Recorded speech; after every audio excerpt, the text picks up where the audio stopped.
At my daughter's graduation party, she announced, "My stepdad bought me a car. My real dad never did anything." I smiled and left. The next morning, her college fund was empty, and the gift car got repossessed. My ex-wife has been calling nonstop. Hey viewers, welcome to the channel. We're just getting started, and your support means a lot.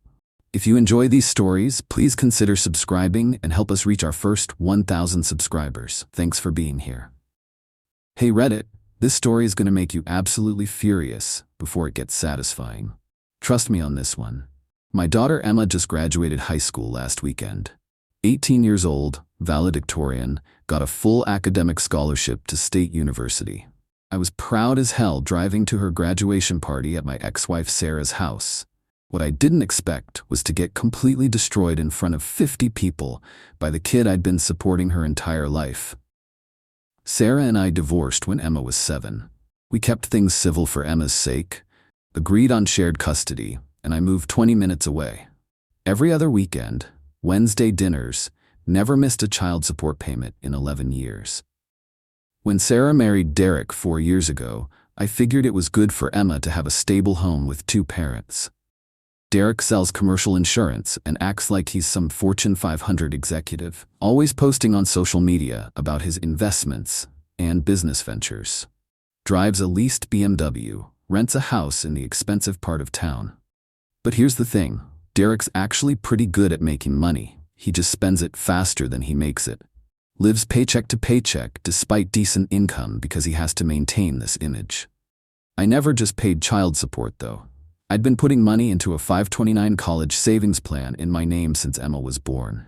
18 years of contributions, plus compound interest, sitting at just over $91,000. Sarah knew about it, Emma knew about it, and I'd been calling it Emma's college money since she was little. Legally, though, the account was mine until I decided to transfer it.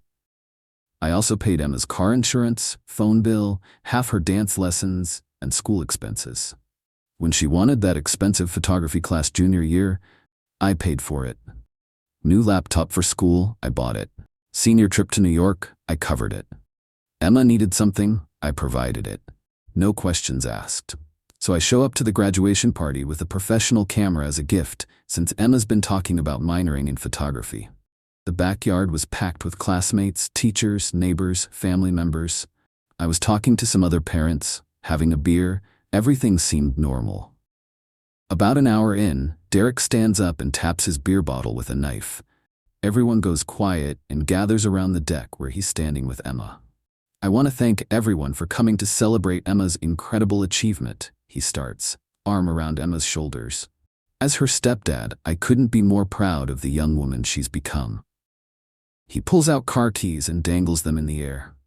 "Emma, those keys belong to the brand new Honda Civic sitting in the driveway. It's yours, sweetheart." Emma screams and hugs Derek, jumping up and down. Everyone's clapping and cheering. I clapped too, even though I was annoyed Derek hadn't given me a heads up about such a big gift, but it was nice and Emma deserved it. Then Emma grabs the microphone Derek had been using. "Thank you so much, Derek," she says, her voice carrying over the entire backyard. "You know, growing up, I always wondered what it would feel like to have a dad who actually cared about me." I'm standing there starting to feel uncomfortable, but I figure she's just excited. "Someone who would do things like this," she continues, holding up the keys. "Someone who would make grand gestures and show me I mattered." Now I'm getting a bad feeling. Emma's looking right at me while she talks. "My stepdad bought me a car," she says, still staring at me. "My real dad never did anything like this. I guess now I know what it feels like to have someone who actually wants to invest in my future." The entire party goes dead silent. 50 people looking between Emma and me. My cousin Jake looks like he wants to throw his beer at someone. Some of the parents are staring at the ground, clearly uncomfortable. But Emma's not done. She's on a roll now, and I realize this isn't excitement. This is planned.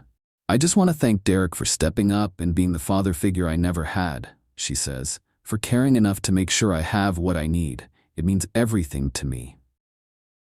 She hands the microphone back to Derek, who's standing there with this smug grin on his face. Sarah won't even look at me. She's staring at her shoes like she wants to disappear. I knew exactly what had happened. Derek had been working on this for the past year, convincing Emma that he was the real parent, that I was just some guy who showed up occasionally. And it had worked. I stood there for about 10 seconds, just processing.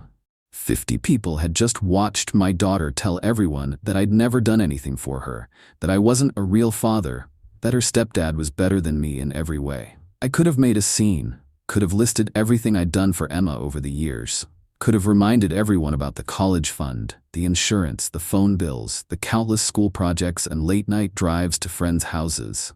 Instead, I just smiled, walked over to Emma, and gave her a hug. "Congratulations, sweetheart," I said. "I'm really proud of you." Then I walked out. No drama, no yelling, no confrontation. Got in my car and drove home. The whole drive back, I was thinking about what Emma had said. About Derek investing in her future. About him caring enough to make sure she had what she needed. About how I'd never done anything like that. When I got home, I sat down at my computer and started making calls. The college fund was a 529 plan in my name, which meant I had complete control over it. I'd always planned to use it for Emma's education, but legally, it was my money to manage. I called my insurance company and scheduled Emma's removal from my auto policy for the end of the month. Called the phone company and set up her removal from my plan for the same date. If Derek was going to be her father figure, he could handle the day-to-day stuff too. Monday morning, I transferred the entire college fund balance into my personal investment account. $91,437. Then I did some research on Emma's new car because something felt off about Derek's grand gesture. After some digging, I found out the truth. Derek hadn't bought Emma a car. He'd co-signed for a loan where Emma was the primary borrower. The monthly payment was $340, and Emma had no job or income to cover it. Derek had apparently planned to make the payments temporarily until Emma got a part-time job, but the bank required proof of Emma's ability to eventually take over payments. As her father, I was listed as a financial reference on the loan application. Derek had used my income and financial stability as part of Emma's loan qualification without telling me. When the bank called to verify information as part of their routine follow-up, I told them the truth. That I wouldn't be providing any financial support for Emma's expenses going forward, and that Derek would be handling all of that now. The bank got nervous. An 18-year-old with no job, no credit history, and no family financial backing is a huge risk. They started asking Derek uncomfortable questions about his ability to make the payments long-term. Derek had apparently told them he could handle it temporarily, but when they pressed him for financial documentation, things got messy fast. His debt-to-income ratio was already maxed out from his lifestyle expenses. 2 weeks later, Emma's car was gone. The bank had demanded either full payment or return of the vehicle when Derek couldn't provide adequate financial backing for the loan. Sarah called me that afternoon, furious. "Emma's car got repossessed," she said. "The bank is saying you told them you wouldn't support her financially anymore." "That's right," I said. "Emma made it very clear that Derek is her real father now. He's the one who invests in her future, who makes grand gestures, who actually cares about her. So I figured it was time for him to take over all the responsibilities." "You're being ridiculous," Sarah said. "She's 18, she said something thoughtless in excitement." "Sarah, Emma didn't say those things in excitement. She planned them. She looked right at me and told 50 people that I'd never done anything for her, that Derek was the father I never was, so now Derek gets to be her father in every way that counts." The phone went quiet for a few seconds. "What about her college fund?" Sarah asked, her voice smaller now. "What about it?" "She's counting on that money for college expenses not covered by the scholarship. And Derek needs to provide it. He's her father now, remember?" Sarah hung up on me. The calls started coming in waves after that. Derek called me that evening, and he was angry. "What did you tell the bank?" he demanded. "The truth," I said. "That Emma has a new father now, and that father is responsible for her finances." "I never said I was replacing you as her father," he said. "You didn't have to say it. You just had to let Emma say it, while you stood there smiling and accepting all the credit." "Look," I can't afford that car payment long term, he said. I was hoping Emma would get a job and take it over. Then you shouldn't have co-signed for something you couldn't afford. What about the college fund, he asked. She needs that money. That's my money that I was planning to give to Emma, but Emma made it clear she doesn't think I've ever done anything for her. So why would I give her money? This is insane, Derek said. You're punishing a kid for being grateful to her stepdad. I'm not punishing anyone, I said. I'm just letting you be the father Emma says she always wanted. You wanted the credit, now you get the responsibility. Derek hung up on me. Emma called me the next day, crying. Dad, why did you take my college money? She asked between sobs. Emma, you're 18 years old.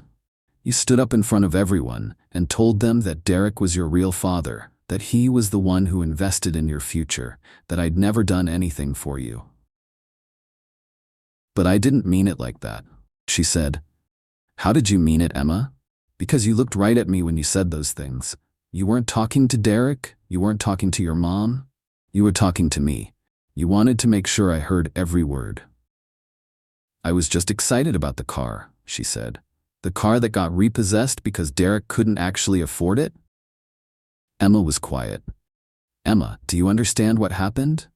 Derek made a grand gesture with money he didn't have, using my financial stability as backing for your loan, and then let you humiliate me in front of everyone. And now that there are real consequences, he can't step up.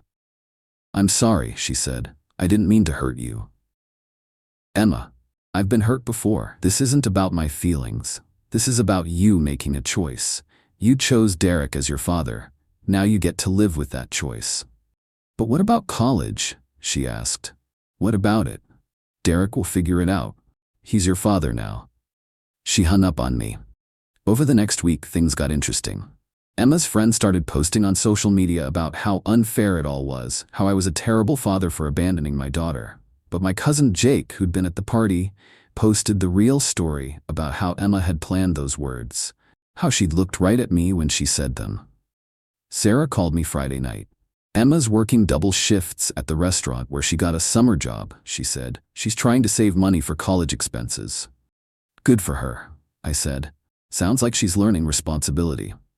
Derek says he can help with some of the costs, but not all of it, Sarah said. How much can he help with? I asked. He's thinking maybe he can cover her textbooks and supplies. So the man who is going to invest in her future can cover maybe $2,000 in expenses? He's doing his best, Sarah said. Sarah, I put away over $90,000 for Emma's future. Derek can maybe manage textbooks. Do you see the difference?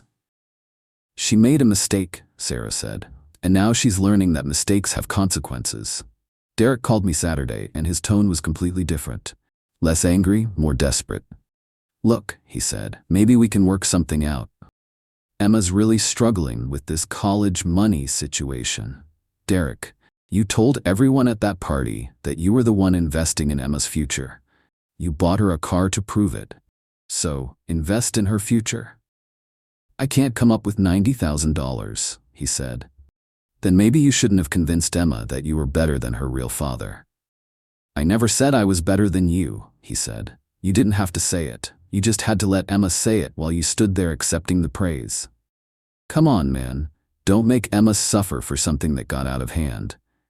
I'm not making Emma suffer, I said. I'm holding her accountable for her choices. She chose you as her father. Now you get to be her father. He hung up. Emma showed up at my house the following Sunday. She looked exhausted, like she'd been working nonstop and not sleeping well. Dad, can we talk? She asked. Sure, I said. Come in. We sat in my living room, and she started crying. I know I messed up, she said. I know what I said was wrong. Emma, I'm not angry with you, I said. I'm disappointed, but I'm not angry. Then why won't you help me with college? Because you made a choice, I said. You chose Derek as your father. You told everyone that I'd never done anything for you. You can't have it both ways, Emma. You can't publicly reject me as your father and then privately expect me to keep paying for your life. But I need help, she said, and Derek needs to provide it. He can't afford it, she said quietly. Emma, let me ask you something. How much do you think I've spent on you over the years? I don't know, she said. Between child support, insurance, your phone, school expenses, activities, and the college fund, it's probably close to $200,000 over 18 years. Derek bought you a car he couldn't afford and let it get repossessed. Do you see the difference? Emma was quiet for a long time. I really messed up, didn't I? She said finally. Yes, you did. Is there any way to fix this? Emma, you didn't just hurt my feelings. You publicly humiliated me in front of family, friends, and neighbors. You told everyone that I'd never done anything for you. Do you have any idea how that felt? I'm sorry, she said. I know you are. But sorry doesn't undo what happened. Sorry doesn't change the fact that you let Derek manipulate you into turning against me. So what happens now? She asked. Now you figure out how to pay for college without my help. You wanted Derek to be your father, so Derek gets to handle your expenses. But he can't do what you did, she said. Then maybe you should have thought about that before you decided I wasn't good enough to be your father. Emma left after that. She didn't argue or make a scene. She just left, looking defeated. It's been 3 weeks now, and the situation has evolved.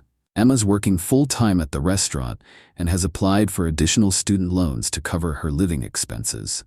She's also applied for work-study programs at college to help with costs. Derek, meanwhile, has been conspicuously absent from the whole college funding conversation. Turns out his ability to invest in Emma's future was limited to making grand gestures he couldn't actually afford. Sarah calls me every few days, usually to guilt me about Emma's situation. Yesterday she tried a different approach. Emma's learned her lesson, she said. She knows she was wrong. Isn't that enough? Sarah, this isn't about teaching Emma a lesson. This is about the fact that Emma made a choice. She chose Derek as her father figure. Now Derek gets to figure out how to support her.